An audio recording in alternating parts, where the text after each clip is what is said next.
كتاب جاءنا في دفتيه من الإعجاز ما امتدت قرون. كتاب الله لا تحريف فيه فلا يطغى على العقل الجنون.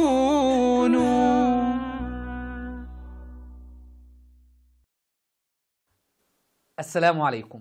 هل الإمامة ضرورة من ضروريات الدين؟ وإذا لم يوجد إمام في الأرض تسيخ الأرض بأهلها؟ أثبت الواقع العملي كذب هذه المقولة، فإننا نعيش أكثر من 1200 عام بدون إمام، ولا نحتاج إلى إمام، وقد نعيش إلى نهاية عمرنا، إلى نهاية الدنيا بدون إمام، ولن يتغير شيء، فقد مات أجدادك أيها الشيعي وهم يقولون اللهم عجل لوليك الحجة، ولم يخرج وماتوا على هذا. فيمكن أن نعيش إلى آخر الدنيا بدون إمام ولن يتغير شيء. إلى عقلاء الشيعة.